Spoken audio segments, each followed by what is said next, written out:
Dans la pénombre d'un grenier poussiéreux à Lyon, une découverte extraordinaire attendait depuis plus d'un siècle de voir le jour. Parmi des manuscrits jaunis et des documents personnels soigneusement conservés par la famille Rivaille, on a retrouvé un cylindre de cire gravé daté de mars 1869, un mois seulement avant le départ d'Hippolyte Léon Denisard Rivaille, plus connu sous le pseudonyme d'Alain Kardec, de ce plan terrestre. Le cylindre, miraculeusement intact, contenait ce qui semble être les dernières réflexions intimes du codificateur de l'espiritualisme, des paroles qui n'auraient jamais dû voir la lumière du jour, censurées pendant des décennies par les autorités religieuses et scientifiques de l'époque. La voix enregistrée, bien que fragilisée par les années, conservait encore la profondeur caractéristique de l'homme qui a révolutionné la compréhension occidentale de la vie après la mort. Kardec ne parlait pas comme le pédagogue méticuleux que le monde connaissait, mais comme un homme qui avait contemplé les abîmes les plus profonds de l'âme humaine et était revenu avec des révélations qui défiaient toutes les conventions morales et religieuses de son époque.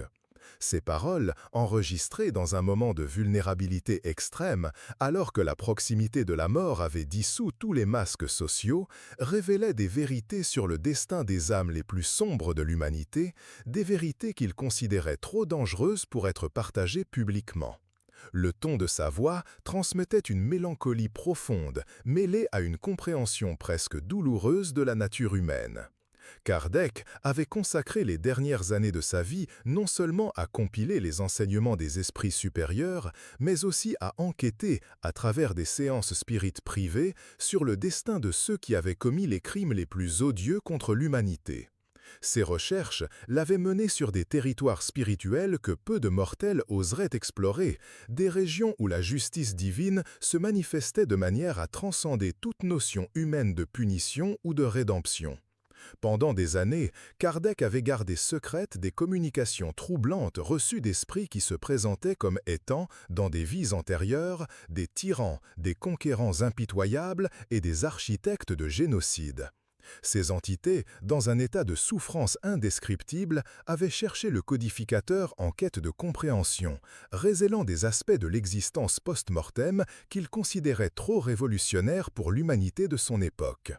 Ce qui le perturbait le plus n'était pas seulement la nature de ses souffrances, mais la découverte que même les âmes les plus corrompues portaient en elles une étincelle divine qui ne pourrait jamais être complètement éteinte. L'enregistrement révélait que Kardec avait établi une communication avec une entité qui s'identifiait comme étant été, dans une incarnation antérieure, un empereur romain connu pour ses cruautés extrêmes. Cet esprit, par l'intermédiaire d'un médium de confiance de Kardec, avait décrit son voyage après la mort avec des détails qui poussaient le codificateur à remettre en question tout ce qu'il avait compris sur la justice cosmique.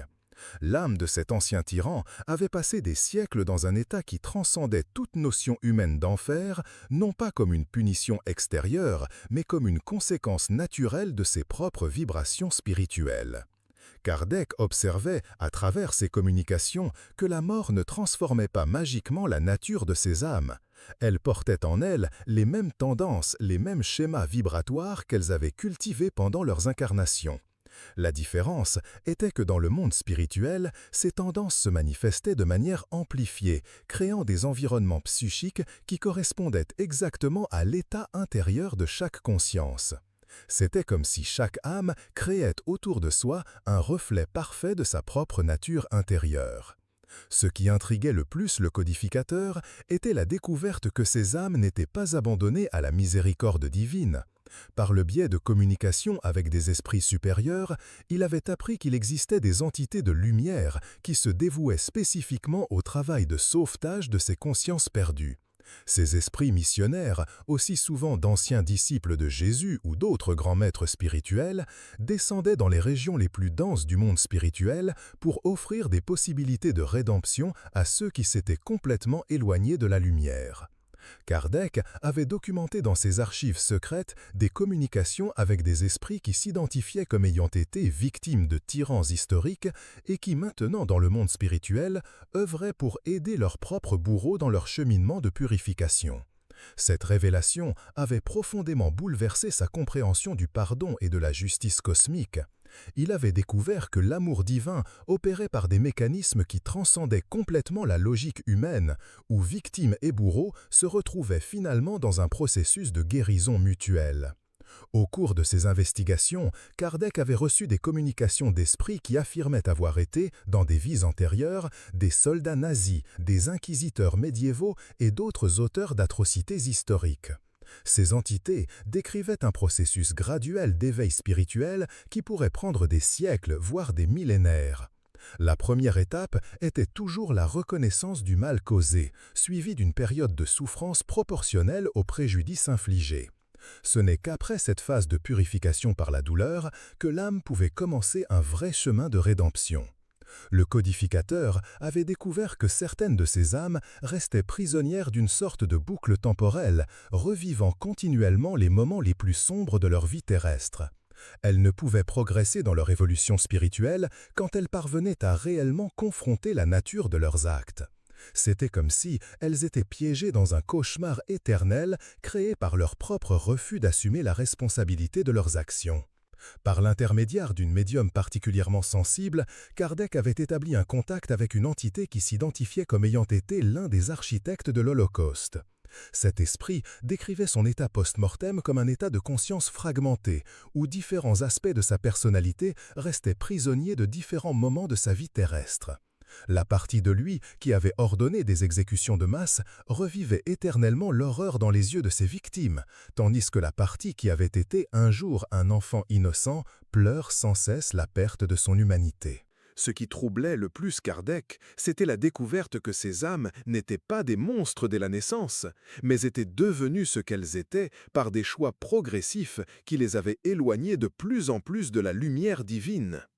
Il avait appris que même Hitler avait été, à un moment de son existence, une âme ayant d'un potentiel de bien, mais que les cicatrices d'incarnations antérieures et les influences obsessionnelles d'esprits inférieurs avaient progressivement corrompu sa nature originelle. Pour ceux qui nous accompagnent dans cette exploration des mystères spirituels, abonnez-vous à notre chaîne pour continuer à recevoir des révélations comme celle-ci, qui dévoilent les secrets les plus profonds de l'existence humaine et de la vie après la mort. Les communications que Kardec avait reçues révélaient que le processus de rédemption pour ces âmes suivait des schémas universels, bien que chaque cas soit unique dans sa complexité. D'abord, il y avait le réveil à la véritable nature de leurs actes, un processus souvent accompagné d'une souffrance intense. Ensuite, il y avait une période d'isolement spirituel, où l'âme restait séparée des autres consciences, jusqu'à ce qu'elle puisse commencer à traiter ses expériences. Progressivement, des esprits missionnaires s'approchaient, offrant des possibilités de service et de réparation. Le codificateur avait documenté des cas où des âmes qui avaient été des tyrans dans des vies antérieures retournaient sur Terre dans des conditions extrêmement difficiles, souvent comme leurs propres victimes. Il avait reçu des communications d'esprits qui affirmaient avoir été dans une incarnation des auteurs de génocide et dans une vie ultérieure des victimes de persécutions similaires. C'était ainsi que la loi de cause à effet opérait dans sa manifestation la plus raffinée, offrant des possibilités de compréhension par l'expérience directe. Kardec avait découvert que même dans les cas les plus extrêmes, où des âmes s'étaient corrompues au point de paraître irrémédiablement perdues, il existait toujours une possibilité de rédemption. Il avait reçu des communications d'esprit qui affirmaient avoir été, dans des vies lointaines, des conquérants responsables de dévastation continentale, et qui travaillaient maintenant comme guides spirituels, dédiant leur existence à la protection et à l'orientation des âmes en évolution. Le processus de transformation de ces consciences obscures suivait un modèle que Kardec avait identifié au cours de décennies de recherche. D'abord, il y avait la période de déni, où l'âme refusait d'assumer la responsabilité de ses actes. Ensuite venait le réveil douloureux, où la conscience élargie de la mort forçait la reconnaissance de la vérité. Suivait une période de souffrance proportionnelle au mal causé, non pas comme une punition divine, mais comme une conséquence naturelle des vibrations spirituelles générées par les actes eux-mêmes. Kardec avait appris que certaines de ces âmes développaient une sorte de résistance spirituelle, créant des barrières psychiques qui les empêchaient de recevoir de l'aide. Elles devenaient comme des trous noirs spirituels, absorbant l'énergie négative et repoussant toute tentative de sauvetage. Il fallait des siècles de travail patient de la part des esprits missionnaires pour parvenir à pénétrer ces défenses et entamer le processus de guérison. Le codificateur avait documenté des communications avec des esprits qui s'identifiaient comme ayant été des inquisiteurs médiévaux, des empereurs romains cruels et d'autres personnages historiques connus pour leurs atrocités. Tous décrivaient des expériences similaires, une période initiale de confusion après la mort, suivie d'un éveil progressif à la véritable nature de leurs actes, et enfin un processus long et douloureux de purification spirituelle. Grâce à ces investigations, Kardec est arrivé à une compréhension révolutionnaire de la nature de la justice divine. Il avait découvert qu'il n'existait pas de punition externe au sens traditionnel, mais seulement les conséquences naturelles des choix spirituels de chaque âme. La souffrance post-mortem n'était pas imposée par un Dieu vengeur, mais générée par la conscience élargie que la mort procurait. C'était comme si chaque âme devenait son propre juge, jury et bourreau. Ce qui impressionnait le plus Kardec, c'était la découverte que même dans les cas les plus extrêmes, la miséricorde divine opérait de manière subtile et profonde. Il avait reçu des communications d'esprits qui affirmaient avoir été responsables de génocides dans des vies antérieures et qui travaillaient maintenant inlassablement à réparer le mal causé. Certains devenaient des esprits protecteurs d'enfants, d'autres se consacraient au sauvetage d'âmes perdues, et certains retournaient sur Terre dans des missions spécifiques de service à l'humanité. Kardec avait découvert que le temps dans le monde spirituel fonctionnait différemment du temps terrestre. Des âmes qui avaient infligé des souffrances à des millions de personnes pouvaient rester dans des états de purification pendant des équivalents spirituels de millénaires terrestres. Ce n'était pas une punition arbitraire, mais le temps naturel nécessaire pour que la conscience traite complètement les conséquences de ses actes et développe les qualités spirituelles nécessaires à la rédemption. Le codeur avait appris que certaines de ces âmes développaient une compréhension si profonde de la souffrance qu'elles avaient causée qu'elles devenaient des instruments spécialisés de la miséricorde divine. Elles étaient comme des chirurgiens spirituels qui, après avoir expérimenté les profondeurs des ténèbres humaines, possédaient des connaissances uniques sur la manière d'aider d'autres âmes dans des processus de purification similaires. Par le biais de communications spirites secrètes, Kardec avait découvert qu'il existait des régions spécifiques du monde spirituel dédiées au travail de rédemption de ces consciences perdues. Ces régions étaient supervisées par des esprits d'une haute évolution qui se spécialisaient dans le travail de sauvetage. C'étaient comme des hôpitaux spirituels où les âmes profondément blessées par leur propre choix pouvaient recevoir des soins et des orientations. Le codeur avait documenté des cas où des âmes qui avaient été des tyrans revenaient sur Terre non pas comme des leaders, mais comme des serviteurs humbles dédiant leur vie au soulagement de la souffrance.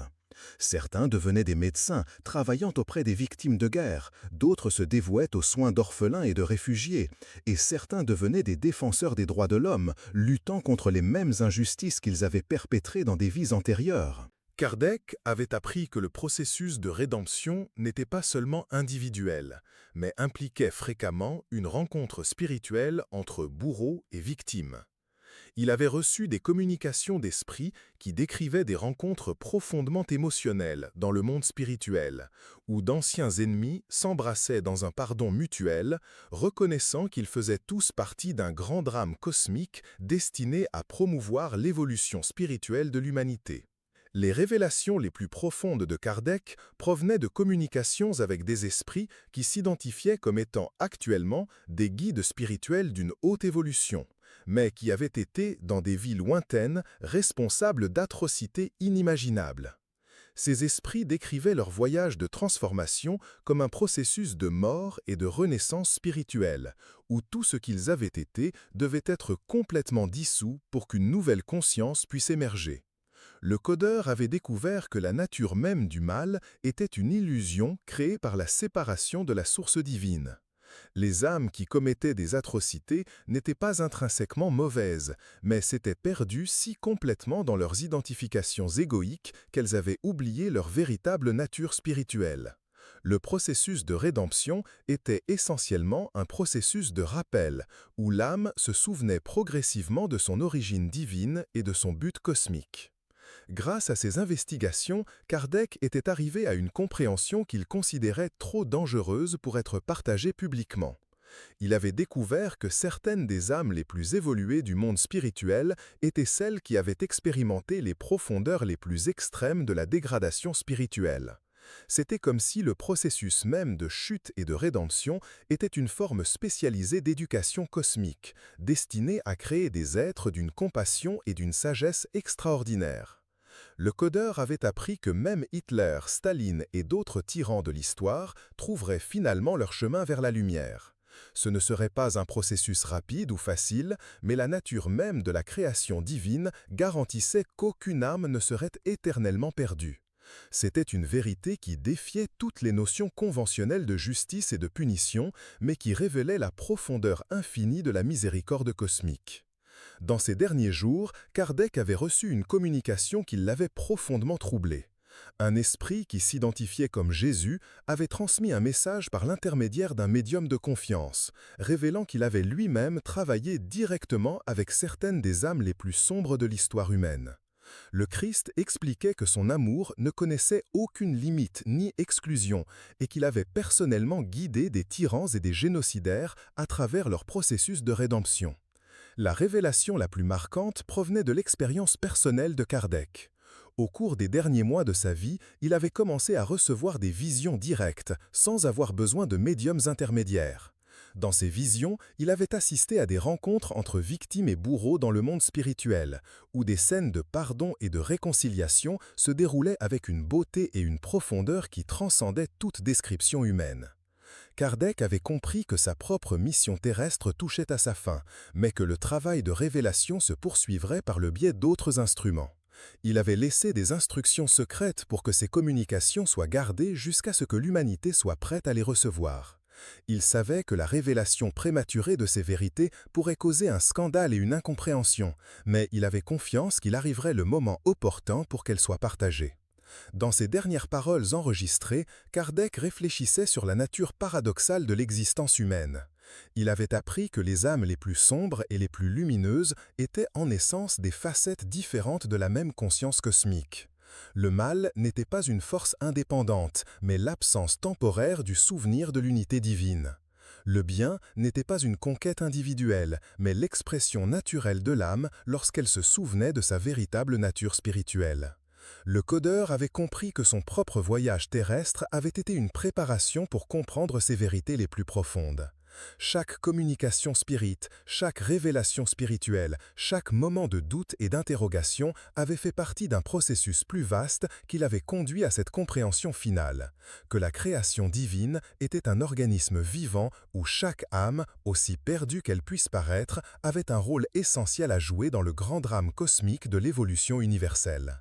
À la fin de l'enregistrement, la voix de Kardec devenait presque un murmure, chargé d'une profonde révérence pour la magnitude des vérités qu'il avait découvertes. Il parlait de la mort non pas comme une fin, mais comme une graduation vers un état de conscience où ces vérités lui seraient évidentes. Il exprimait sa confiance que de l'autre côté, il poursuivrait son travail de révélation, aidant l'humanité à comprendre progressivement la véritable nature de l'existence spirituelle. La dernière phrase enregistrée résonne comme un écho éternel à travers les âges, que l'âme humaine, dans son essence principale, est indestructible et éternellement connectée à la source divine. Même lorsqu'elle semble perdue dans les ténèbres les plus profondes de l'ignorance spirituelle, elle porte en elle la graine de la rédemption et la promesse d'une réunion finale avec la lumière. Le destin des tyrans et des saints est, en fin de compte, le même, le retour conscient à l'unité divine dont elles n'ont jamais véritablement séparé. Le voyage peut être long et douloureux, mais la destination finale est toujours la lumière, toujours l'amour, toujours la parfaite compréhension de la vérité éternelle qui connecte toutes les consciences dans la grande tapisserie de la création infinie.